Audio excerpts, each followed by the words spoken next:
आवाज आपकी, खबर हमारी। आप देख रहे हैं न्यूज 24 उल्लासनगर। 7 वर्षीय बच्ची से मारपीट के बाद 2 परिवारों में झगड़ा, मामला दर्ज। सुभाष टेकड़ी क्षेत्र में एक 7 वर्षीय बच्ची के साथ मारपीट की घटना के बाद 2 परिवारों के बीच झगड़ा हो गया। पुलिस ने इस मामले में शिकायत दर्ज की है। घटना कैंप 4 के साईं बाबा नगर की है, जहां मनोज जाधव अपने परिवार के साथ रहते हैं। उनकी 6 वर्षीय बेटी सृष्टि अन्य बच्चों के साथ खेल रही थी। इसी दौरान पड़ोस में रहने वाली जयश्री जगताप ने सृष्टि को थप्पड़ मार दिया। सृष्टि ने यह बात अपनी मां तारा जाधव को बताई। जब तारा ने जयश्री से जवाब मांगा तो दोनों के बीच झगड़ा हो गया। सृष्टि के माता पिता ने इस घटना की शिकायत विठलवाड़ी पुलिस स्टेशन में दर्ज कराई। रात करीब 10 बजे जयश्री जगताप के पति अक्षय अपने परिवार के साथ मनोज जाधव के घर पहुंचे और वाद विवाद के दौरान मनोज और उनकी पत्नी तारा के साथ मारपीट की।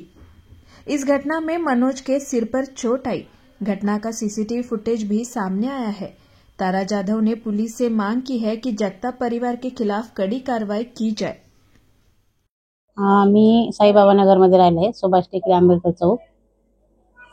तर माझी मुलगी छोटी पहिलीला, माझी मुलगी आणि दुसरी मुली खेळत होत्या। खेळत असताना ती बाई बाहेर आली आणि माझ्या मुलीच्या तोंडात मारली। मी नुकतंच 8 वाजता कामावून आले आणि भाजी बनवत होते। मग रडत आली मुलगी दारात इकडं, म्हणून मी विचारलं काय झालं। ती मला म्हणे मला मारलं। तर मुलीच्या इथं काळा डाग आहे। मी त्या बाईला विचारलं माझ्या मुलीला का मारलं, तर ती काही उत्तर देत नाही। पण मुलीला मारल्यानंतर तिचा दीर माझ्यावर धावून येतो, माझ्या अवघड जागेवर इथं मारलं, हे दात माझे सगळे हलतात, एवढं इकडं मारलं। माझ्या नवऱ्याला पण इथं एवढं मोठं टेंगूळ आले ह्या डोळ्याला। हे आहे का, हे आहे माझ्या नाही लक्षात। कोणी कोणी मारलं? ते चौघांनी मारलं। नाव काय तुझं? ते अक्षय लहू जगताप, धनराज लहू जगताप, ते जयश्री अक्षय जगताप आणि उषाबाई अक्षय जगताप, ह्या चौघांनी माझ्या नवऱ्याला मारलं एवढं। मला पण इथं त्यांनी हुक मारलं। याच्या अगोदर पण तुम्हाला हुक घेऊन मारायला लागला। आणि तिचा तो दीर मला इतक्या घाणेरड्या शिवाय ती पण देते। मला म्हणते तुझ्या घरी पोरं येतात, तुम्ही धंदा मांडलाय। पोलिसमध्ये तक्रार केली आहे का?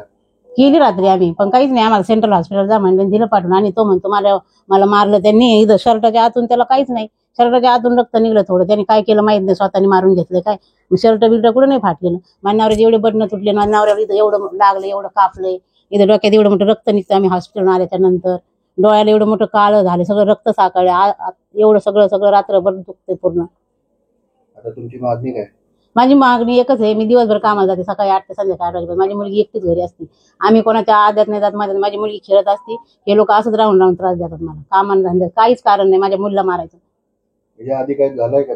याच्या आधी त्यांच्याकडून त्या पोराने आमच्या गाडीला बळच धडक द्यायची। गाडी पार्किंगला इथं दरवाजात उभा होती, तो मागून आला आणि गाडी पुढे केली। आम्ही एक तर सेलची गाडी चालवतो, लोक आम्हाला पोट भरण्यासाठी देतात। तर मला म्हणतो काय केलं, तिथं तो दीर परत तेव्हा धावून आलता, काय केलं आम्ही भरून देऊ। तेव्हा पण त्यांनी आम्हाला मारलं। तेव्हा आम्ही पोलीस चौकीत गेलतो, तर तेव्हा पण काय ते लोक लगेच म्हणजे नाही क्रॉस करू। म्हणजे त्यांचाच गुन्हा असून आमच्याच बळजाटी करतात।